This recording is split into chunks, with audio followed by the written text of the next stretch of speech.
Resonance is the only internal compass that cannot be faked, gamed, or optimized away by AI. From a very young age, we are dropped into a world that is incredibly loud. Everywhere you look, there are thousands of blinking signs and clear directions telling you exactly how to achieve happiness, wealth, and status. But underneath all that overwhelming noise, you actually hold a tiny, quiet tool, a personal compass that has been with you since the beginning. This compass doesn't work like a normal map. It won't point north, and it won't point you toward a bank account or a specific job title. Instead, it points inward. It reacts only to what is specifically, genuinely true for you. The problem is, while the outside world screams its instructions through megaphones, your internal signal is incredibly subtle.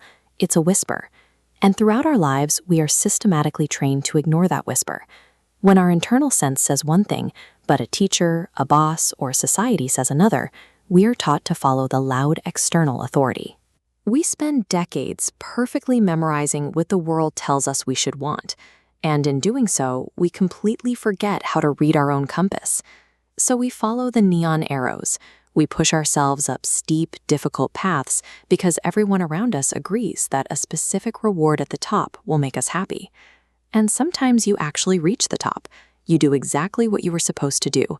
The crowd cheers, and you are handed the heavy golden trophy of external success. But then you feel it. Instead of satisfaction, there is an emptiness in your stomach, a creeping, quiet sense that something is deeply wrong, even though your life looks perfect. This diagram shows what happens inside you in that moment. When your choices directly contradict your deepest personal values, the compass locks up. The internal signal shuts down entirely, freezing you in place. This specific experience is called dissonance. It is the terrifying realization that you can play the world's game perfectly and win, while completely losing yourself in the process. To get the signal back, you often have to put the trophy down. You have to step away from the cheering crowd and find enough quiet isolation to actually reset your perspective. Recovering your compass is a physical practice. You have to stop moving, get completely quiet, and pay attention to the physical sensations in your body, like a release of tension in your chest or a settling in your gut, instead of analyzing your choices with your mind. Eventually, you might notice an unmarked trail. It looks intimidating, it offers no guarantees of success, no external praise, and absolutely no promise that the journey will be easy. But you make a conscious, deliberate choice to take a single tentative step onto that rough dirt path anyway. Look at this diagram's reaction. When a choice aligns with your true self, the needle swings into place, radiating a continuous, warm signal. This glow doesn't mean your situation is comfortable or simple. It simply means the action is authentically your own. That unmistakable internal rightness is true resonance. It is the absolute alignment between your deepest values and your everyday actions, and it is the only truly reliable guide you will ever have. Which brings us back to the loud external world you left behind and the hidden mechanics running those shiny signs. The metrics we usually rely on for validation, job titles, social status, wealth, are increasingly being mass-produced by massive automated systems, cranking out endless identical rewards. Very soon, artificial intelligence and algorithms will be able to perfectly replicate and optimize almost every single external marker of human success. The things we measure ourselves by externally will become cheap, fast, and automated. But those machines hit a hard biological limit when it comes to your internal compass. As we can see in this split-screen diagram, algorithms can spin their gears all day, but they cannot generate resonance. That warm, golden alignment is a lived human experience tied directly to your consciousness. It cannot be gamed, manufactured, or faked by any system. In a future where every external achievement can be replicated by a machine, the only thing with real value is your ability to walk into the unknown, guided entirely by your own authentic light. So take a moment, stop moving, get quiet, feel for that compass in your chest, and ask yourself, what direction is it actually asking you to walk today? If you break your arm, the x-ray shows this jagged white line, And the doctor just points at the screen and says, well, there it is. Right. It's totally binary. It's broken or it's not broken. And I mean, it's clean, it's visible, and it is deeply comforting to have that level of objective proof. Yeah, it really is. But when you step into the real world to navigate your actual life path, that X-ray machine is completely useless. So what do you use instead? Today, we are taking a deep dive into something really fascinating. We're tearing apart basically everything you've been taught about success to find an internal compass you've probably been ignoring for decades. Yeah, decades. Right. We're exploring a document focused on resonance and authenticity. It's part of a broader series about human adaptation in the age of AI, actually. And our mission today is highly specific, and it's entirely about you, the listener. Absolutely. We are stepping completely away from those visible external metrics today. We're going to basically dismantle the external apparatus you've likely built your entire life around and replace it with something much harder to fake. We're looking for a signal that is quiet, often deeply uncomfortable, but, you know, undeniably real. Okay, let's unpack this, because if we're going to look for this internal signal, I think the very first thing we have to do is throw out a massively popular misconception. Yeah. Like, we've all been sold this idea that the right path in life is supposed to feel good. Oh, constantly. We constantly conflate comfort with alignment. We just assume that if a decision brings ease or validation or, happiness, it must be the correct choice. But the source text aggressively strips away that illusion. Wow, really aggressively. Yeah, it defines resonance in a way that separates it entirely from happiness. Because happiness is circumstantial. It's weather. Right, like you had a great meal, your boss praised your presentation, your flight was on time, the weather is sunny. Exactly. But weather changes by the hour based on external conditions. Resonance, according to the text, is structural. It is this profound internal recognition where your deepest values and your actions just lock into place. It's a quiet, undeniable, yes, this is me, this is real. And that recognition has absolutely nothing to do with being comfortable. I've actually been trying to visualize how this works mechanically and think about tuning a guitar. Oh, I like that. Yeah, so if you have a string that is out of tune and you play it alongside one that's perfectly pitched, it creates this awful vibrating dissonance. It actually physically hurts to listen to because the sound waves are clashing. Right, it's a terrible sound. Exactly. Now, to get that string into tune, to achieve resonance, you have to crank the tuning peg. You are literally adding immense tension to the system. The string is pulled tighter, it's under a lot of pressure. But when you strike it, the frequency is pure. That is a brilliant way to understand the mechanism. Because the tension you are adding to that guitar string, in a human life, that tension is, well, it's a difficult conversation you've been putting off. It's the terrifying career pivot. Yeah. It's holding a boundary that disappoints someone you really love. You are under immense pressure, and it certainly does not feel pleasant. But structurally, your frequency is pure. You are resonant. Well, the alternative, leaving the string loose, I mean, it feels easier in the moment, but it creates that terrible clashing sound every time you try to play. And the text points out that this dissonance creates actual structural fatigue over time. Like, you can be living a life that is entirely comfortable, laughing, perfectly at ease on a Tuesday afternoon, but if your actions violate your deepest values, you're accumulating structural fatigue. Conversely, you could be in the middle of a grueling sacrifice, completely unhappy in the circumstantial sense, but vibrating with that pure frequency of resonance. So if trusting that internal pull is what aligns us, I have to imagine ignoring it is what destroys us. So how do we actually spot this in the wild when, society is constantly handing us trophies for being out of tune? We spot it through paradoxes. One of the markers of resonance, like we just discussed, is that it coexists with genuine challenge. But another crucial marker the text identifies is that resonance provides clarity without requiring full understanding. Wait, what does that mean? It means you feel the structural rightness of a direction before your rational mind can actually articulate why. I have to push back on that heavily. Yeah. Let's think about who is listening to this right now. You might be the kind of person who builds a weighted spreadsheet just to decide which car insurance to buy. Right, a total optimizer. Exactly, let alone making a massive life choice. Telling a highly analytical person to logically trust a direction they can't even rationally explain sounds like a recipe for disaster. I mean, how is that not just blind impulsivity? It sounds like impulsivity if we assume the conscious linguistic part of our brain is the only part that processes data. But it isn't. The text suggests that our deeper holistic self, the nervous system taking in millions of subtle environmental cues, historical patterns, core biological values, it processes information vastly faster than our conscious ability to form words about it. Oh, I see. So the body has already run the spreadsheet, but the brain hasn't finished typing out the report yet. Exactly. That feeling of resonance is basically the executive summary of a massive subconscious data crunching process.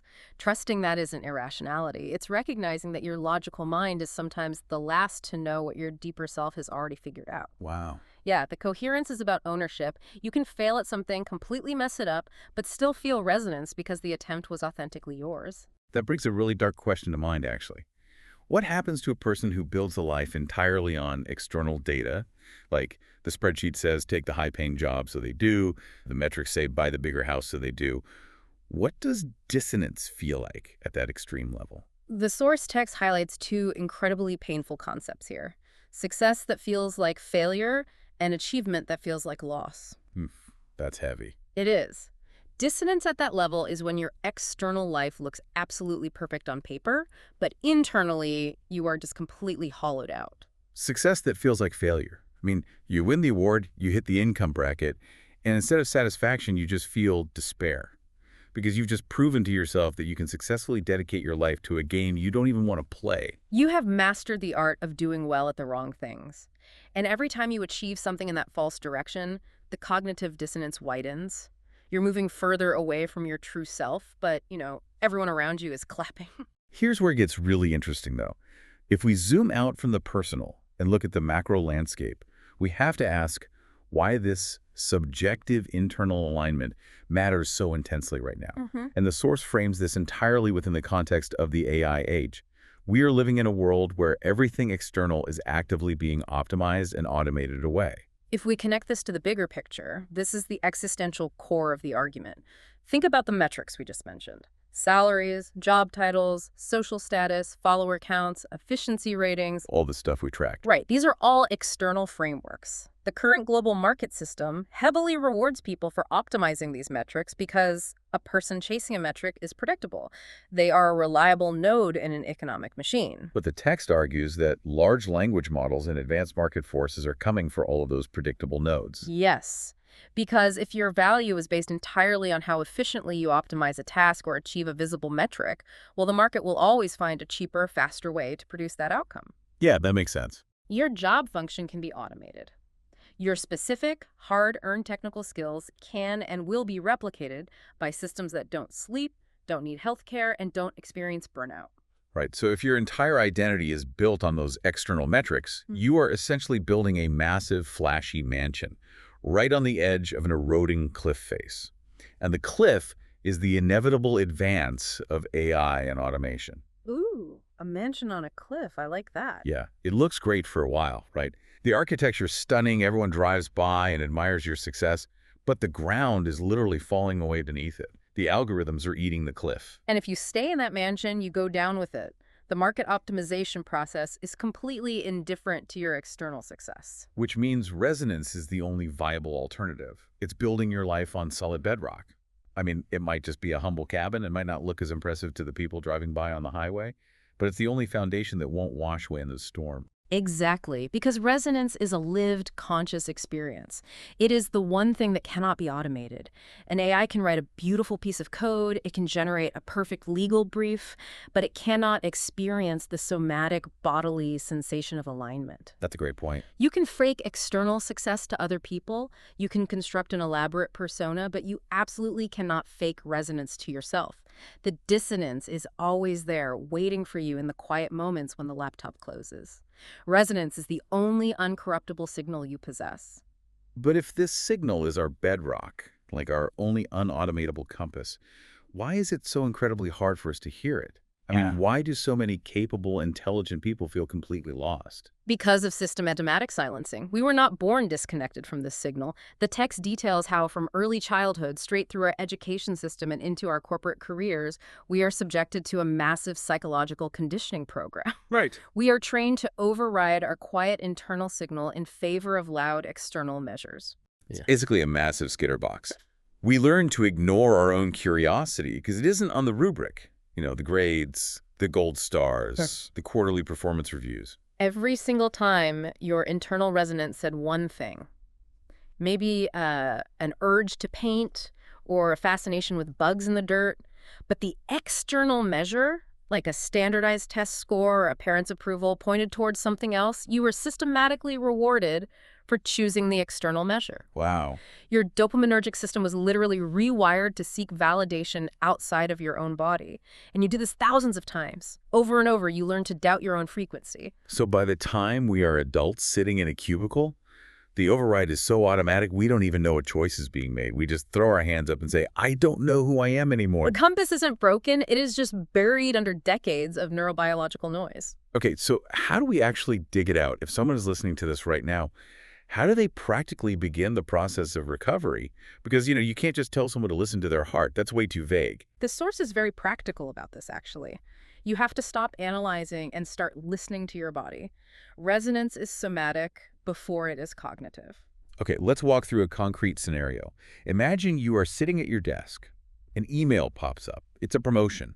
It comes with a massive pay bump, a new title, more prestige. Logically, your brain immediately says, yes, take it. How does a person tune into their somatic signals in that exact moment? Like, what are the mechanics of feeling resonance versus dissonance? The first step is to forcefully hit pause on the analytical brain. Close the email, look away from the screen, notice your breath. Just breathe. Yes. Before you calculate the tax bracket change, ask yourself, when you picture doing the actual daily tasks of that new role, what happens physically in your body? Does your chest feel like it's expanding, or is there a subtle, heavy contraction? Does your jaw tighten? Do you feel a sinking sensation in your gut, or a quiet, steady hum of energy? So it's looking for the physical manifestation of the guitar string being in or out of tune. Precisely. If your mind is screaming, look at the money, but your body is physically bracing for impact as if you're about to be struck, that is dissonance. Your conscious mind is trying to override the holistic data your nervous system has already processed. Oh, wow. You have to start noticing these somatic markers before your brain rushes in to build a rational strategy to ignore them. But wait, what if I look at that promotion and I know for a fact that I would be incredible at the job? I mean, I have the exact skill set they need. Doesn't my capability mean I'm on the right path? This is a devastating trap for high achievers. The source is unequivocally clear here. Competence is not residence. That is a brutal truth to swallow. It is. You can be highly skilled, uniquely capable, and completely competent at a job that has zero resonance for you. You learn how to do it, you mastered the mechanics, you optimize the metrics, but it does not align with your core values. It causes structural fatigue. Yeah. Conversely, you might feel a profound, undeniable resonance toward a path where you are currently terrible simply because you haven't built the skill yet. So the defining question isn't, what am I good at? No. The question you must ask yourself is, what feels like me? When you imagine taking an action, does it create a sense of deep recognition? Not, will this make me rich, or will I be praised for this, but simply, is this mine? So what does this all mean? Because, my internal compass has definitely told me to do things that were incredibly selfish or destructive in the past. If my compass can be compromised by trauma, ego, or just a really bad mood, how do I know I'm not just rationalizing terrible behavior? We have to address the danger of false resonance. If we just blindly follow our most intense feelings, couldn't that lead to a disaster? It absolutely could, and this is where the source material separates itself from toxic positivity. It honestly acknowledges a harsh reality, which is that resonance can be damaged. Meaning, people can feel an intense pull to abandon their family, sabotage their career, or hurt someone, and they weaponize the language of authenticity. They say, I'm just living my truth. This feels right to me. Exactly, and this raises the most critical question of the entire text. How do we tell the difference between a damaged impulse born from trauma and genuine structural alignment? Yeah, I need a guardrail here. Because if I can deceive myself that thoroughly, I'm terrified to trust the compass at all. The text breaks down several key distinctions to act as that guardrail. First, we have to look at the nature of the action. Is it a reactive reflex, or is it a conscious choice? A compulsion versus a decision. What does a compulsion look like mechanically? A person acting from a damaged impulse feels driven, almost possessed by the need to act. They feel they cannot resist it. It's a reflex, often a defensive mechanism born from unhealed wounds. A person acting from genuine resonance is making a conscious choice. They understand the gravity of the consequences, and they accept responsibility for them. And the text also points out a major flaw in how we process emotion, right? That we constantly mistake intensity for authenticity. Yes. We have been conditioned by movies and drama to assume that if a feeling is overwhelming, urgent, and screaming at us, it must be our ultimate truth. But genuine resonance is often incredibly quiet. It's calm. Trauma, fear, and unresolved wounds, those are loud. Oh, that makes so much sense. If a feeling is frantic and demanding immediate destructive action, it might not be resonance. It might just be panic disguising itself as truth. So there isn't a clean mathematical formula that guarantees we aren't deceiving ourselves. No, which is why real authenticity demands structure. It cannot exist in a vacuum of your own subjective feelings. If you rely solely on your internal echo chamber, you will eventually drift off course. How do we sanity check this without just reverting back to relying on external metrics like salary or social approval? What does this structure actually look like? The source outlines 4 specific pillars of structure you must maintain to keep your compass calibrated. First, a commitment to your own growth. Meaning what? Because a lot of people use authenticity as an excuse to never change. Like they say, this is just who I am, deal with it. Exactly.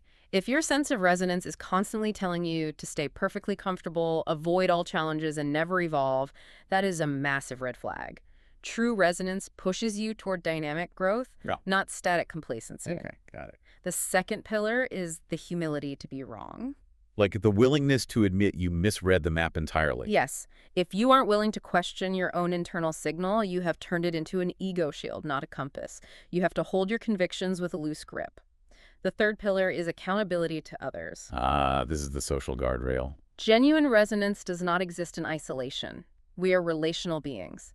If your authentic path consistently leaves a trail of damaged people in your wake, if you are chronically harming those around you, something in your calibration is deeply off. Authenticity is not a license for cruelty. That is so important. And the final pillar. You need a structure to check your subjective sense against objective reality.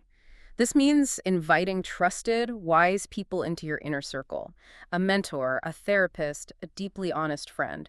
Someone outside of your own head who has permission to say, look, I know you feel strongly about this, but I think you are acting out of fear, not alignment. Man, that is incredibly daunting. It means giving up the illusion of instant clarity. Navigating this uncertainty isn't going to happen overnight or even over a weekend retreat. It takes months, maybe years of lived practice to tune this instrument. You have to act on your best sense of resonance today while simultaneously staying radically open to the possibility that you will learn you were wrong tomorrow. You cannot wait for absolute certainty before making a move because absolute certainty does not exist in a complex world. Right, so to distill this all down, resonance is the only signal we possess that cannot be automated away by an algorithm or corrupted by market forces. It is somatic, living in the physical body before it reaches the logical mind. It's entirely about structural alignment with your deepest values, completely independent of circumstantial happiness or technical capability. And rebuilding our trust of it requires escaping the psychological conditioning of our past, establishing a rigid structure of accountability, and embracing a massive dose of humility. That is the core of it. We are trying to find our way back to the only unautomatable, unfalsifiable truth we possess. Well, as we wrap up this deep dive into the source material, we want to leave you with a final lingering thought. This builds on the immense challenge we just discussed and sets the stage for where this framework inevitably leads next. Yeah, I want you to mentally place yourself in this scenario. If you woke up tomorrow and every single external metric in your life, your job title, your bank balance, your social media followers, the approval of your peers, the heavy expectations of your family, if all of it suddenly vanished without a trace, what is the very first action you would take purely because it felt like you?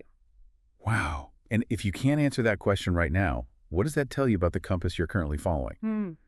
We spend our entire lives trying to build that visible, clean, X-ray precision for our life path. We want the spreadsheet to tell us we are safe. But the truth is, the right path isn't something you can measure on a chart. It isn't something you can optimize. It's simply a matter of whether, beneath all the deafening noise of what you are supposed to be doing, you can finally hear yourself thinking. Until next time, keep listening.